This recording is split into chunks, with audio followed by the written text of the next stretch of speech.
Hallo iedereen, ik ben Anuskha Sonai. Ik ben voorzitter van de ICT-Associatie en ook de president van de Creative Tech Hub Caribbean. In mijn dagelijks leven ben ik een serial entrepreneur. En dat wil zeggen iemand die een aantal bedrijven opstart, een ondernemer die dus meerdere bedrijven heeft. Bedrijven opricht en dan zich daarop focust. En achter mij zie je een plaatje van de bedrijven waar ik dus een rol in vervul. De Creative Tech Hub Caribbean is dus een cluster van bedrijven die zich ten doel heeft om de creatieve technologie sector te ontwikkelen. Daarnaast, als voorzitter van de ICT-Associatie, vertegenwoordig ik dus 60 andere ICT-bedrijven samen met het bestuur van de ICT-Associatie. En richten wij ons erop van hoe je de ICT-sector kan ontwikkelen, zodat alle mensen die iets in de ICT doen, dat zij daar beter in kunnen presteren. En dat de bedrijven dus ook een commerciële voordeel kunnen hebben, dat hun belangen behartigd worden. Toen ik klein was, wou ik altijd leerkracht worden. Maar het is nooit stabiel gebleven. De ene keer wou ik leerkracht worden en toen wou ik weer stewardess worden. En toen wou ik weer een keer arts worden. En toen dacht ik, nee, weet je wat, ik kan liever dierenarts worden. En toen was ik, nee, dat wil ik ook niet. Ik was heel wisselvallig met wat ik wou worden.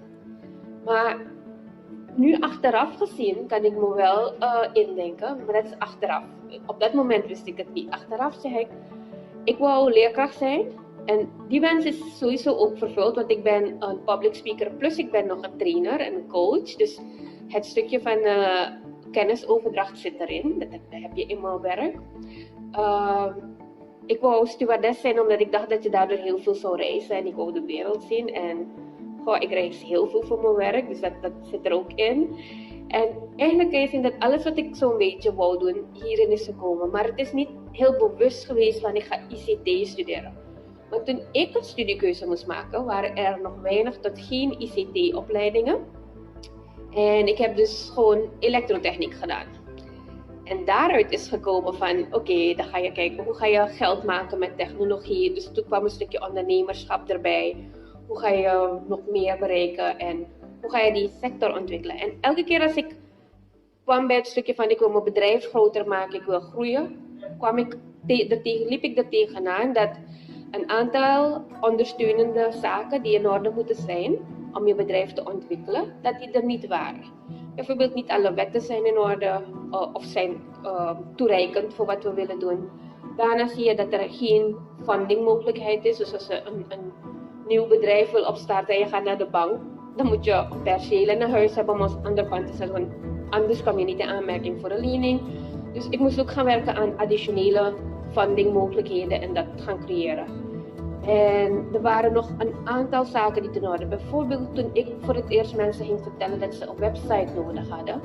Of dat ze social media moesten doen. Of een animatie. Moest ik eerst uitleggen, wat is een animatie?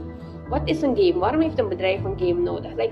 We moesten zoveel doen om mensen nog, bedrijven die dus onze klanten waren, om hun nog te leren wat deze dingen zijn. Wat deze tools allemaal kunnen betekenen voor hun bedrijven. Dus daaruit is nou de Creative Tech Hub gekomen. En dat doen we een stukje awareness, we geven trainingen.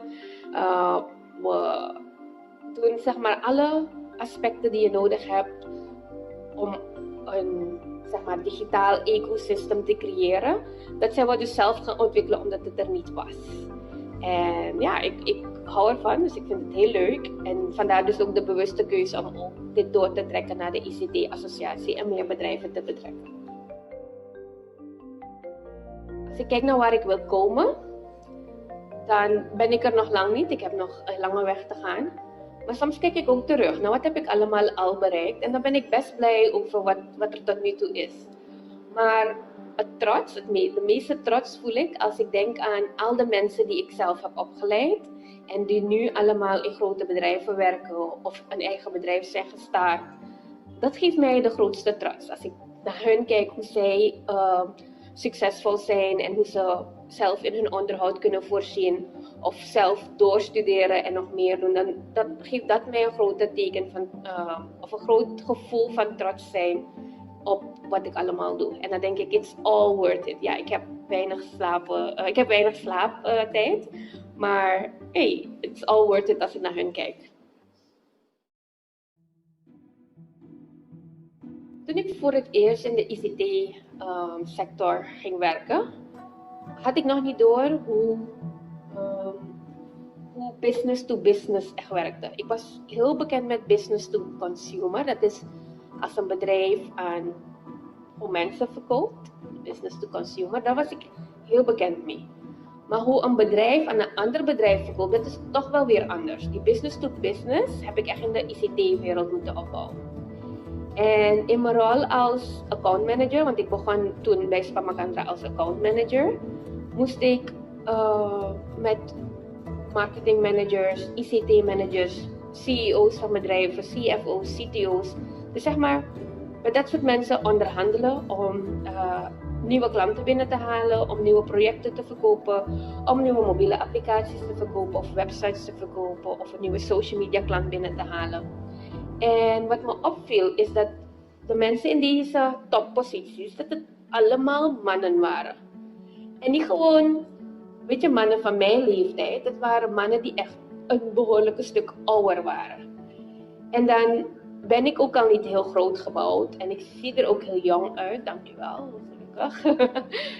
Maar dan was het al gauw van dat ze dachten, oh, dat is een klein meisje die me iets komt vertellen. Dat was een van de obstakels die ik moest overbruggen. Ik moest meteen laten zien wat ik in mijn mars had zitten, om het zo te zeggen. En ook toen ik 21Q Caribbean oprichtte en het in Trinidad registreerde, dan merkte je dat het ook in de regio, ik werk heel veel in de rest van de Caribische landen, dan zie je dat het toch wel een beeld is dat oudere mannen in leidinggevende posities zijn. En dat de vrouwen die er wel zijn, dat zij nog niet genoeg geloof hebben in zichzelf of vertrouwen hebben in hunzelf, dat zij ook die leidinggevende rol kunnen vervullen. Dus je moest een beetje vechten tegen hetgeen dat je een mannenwereld noemt en daarin je plek veroveren. En daarnaast had je ook dat er mannen zijn daartussen die denken dat ze je mogen chanten, op zijn Surinaams gezegd. En dat was er ook altijd. Dus voor mij was het ook altijd een uitdaging om te kijken hoe ga ik een deal binnenhalen zonder dat ik iemand in zijn ego zou schaden, want je moet daarmee ook rekening houden dat als je keihard weigert dat je het project kan verliezen. Maar hoe weiger je dan op een manier dat het nog wel professioneel is? En daaruit heb ik heel veel geleerd. Ik heb heel veel geleerd hoe je je als vrouw moet positioneren, zodat mensen je serieus gaan nemen ten eerste. En ten tweede dat ze naar je inhoud luisteren en niet naar de verpakking kijken of niet naar het uiterlijk kijken, maar dat ze echt checken van wat je intellectueel kan presteren. Dus dat waren van die obstakels waarvan ik denk dat meer vrouwen het hebben en dat wel de nodige aandacht moet krijgen. Vroeger was het een stuk moeilijker om in de ICT-wereld iets te bereiken. Nu is dat veel makkelijker. Bijvoorbeeld, toen ik ICT wou gaan doen, waren er heel weinig opleidingen en ze waren ook best duur. En alles wat je moest doen was 3 jaar of 4 jaar en dan pas kan je gaan verdienen.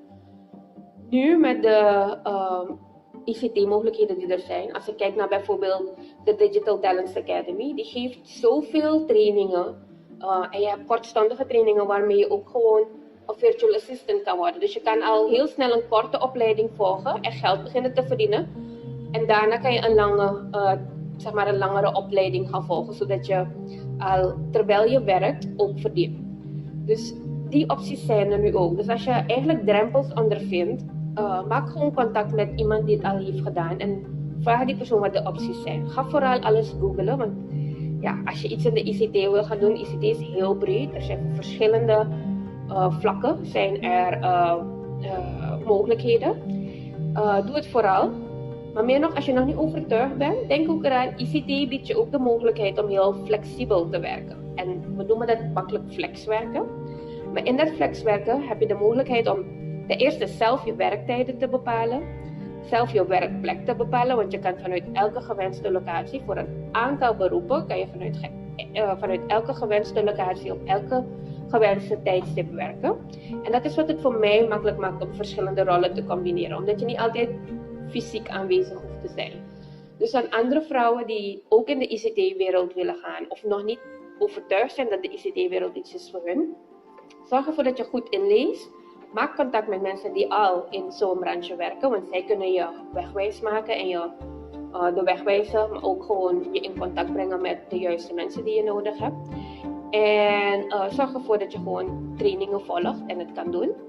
En laat het niet zo zijn dat je eerst 4-5 jaar gaat studeren en dan pas geld verdient, want je kan along the way door ICT, kan je al vanaf het eerste jaar kan je verdienen en dan studeer je rustiger door. Het maakt het ook heel makkelijk voor als je een gezin hebt, want dan kan je je gezins, zeg maar, situatie mooi combineren met als je een functie hebt of een werk hebt waarbij je zelf je werktijden kan bepalen. Er zijn nu zoveel mogelijkheden dat het zonde zou zijn dat een vrouw thuis blijft of niet werkt omdat ze bijvoorbeeld de zorg van een kind of een oudere op zich heeft. Je kan die twee dingen nog makkelijk combineren. En we gaan alleen maar de ICT-sector kunnen ontwikkelen als iedereen meedoet. Dus ook de vrouwen, die hebben we echt nodig.